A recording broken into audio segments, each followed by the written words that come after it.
see guys, for the people, yo guys, ndamuka ndinasi ndichinangana nekwa Baira uko. Zvino pane bhazi rananga ndakataimira ndichiziva kuti Monday ega ega ndipo parinofamba. Kuenda zoti nhasi rata vice versa. Pane rimwe randotaimira so bhazi rinofamba iroro. Saka ndarequesta ndokubrozo ndikandasvika apa ndodai zvikanzi azviite.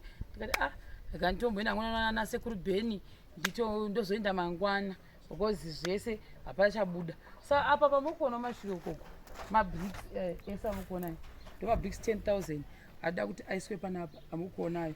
Now basi fixend yedu hapa sina ndikuda. Yapera. Hoje tengere dingo ndikuda ngora nayo. Makanaka izvo. Andeu. Kana ndo pa level rakasiyana na sekuru Beni mutesaka. Sadi alika.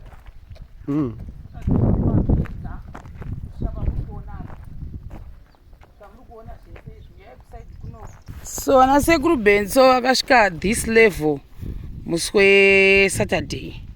Sangu akutanga kugadzira mascaffold what vakatoda nails nezvimwe zvavaida kandini neku next door.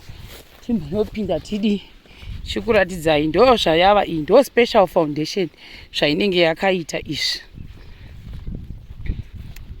Hani mazviona mabhims aya hamuchatombomaoni atoo muzasi hamunozviona pataibudisa mabhims aya hapana chichaonekwa. Mangoona donhiremo mukati mekera mangoona mabricks chete amapabata saka ni esa achashanda mabricks amukuona kusika zasi uko hamunozviona kanimbomira ndakadai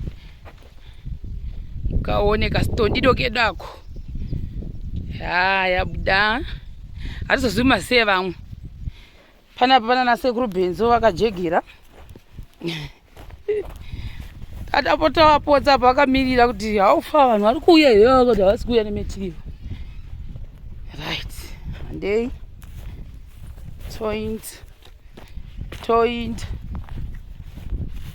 handazopinda futi mukati.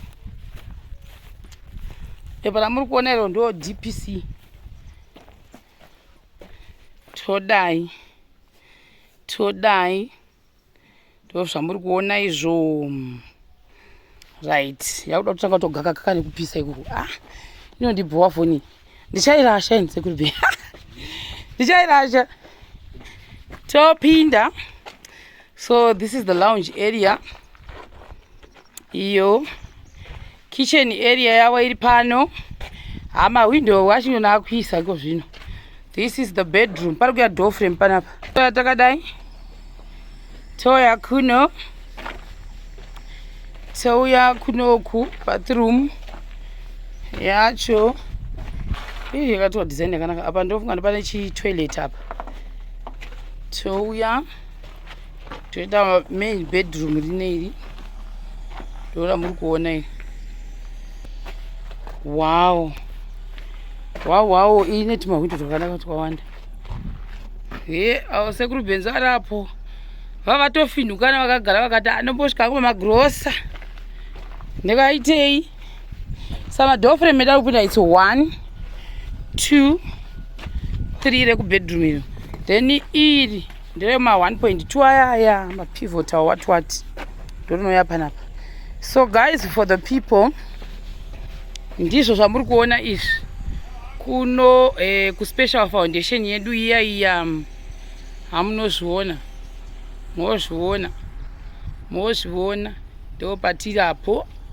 That's it. Sekuru Beni taurai moda kuti kudi aiwa ndinoda kutaura kuti aiwa basa rakanaka ende zvinofadza ati basa redu mungoriona padhuze basa redu mungoriona ndiri kufarira kufamba kwebasa zvisaiwa basa redu riri kufamba murungoriona ta 4 days kubva pani apa pasilaba 4 days yo asi ndotasa futi ndatana naye nomari zvangu nyangwe pasina uyu ndongomudza kuti tinozoonana papi kana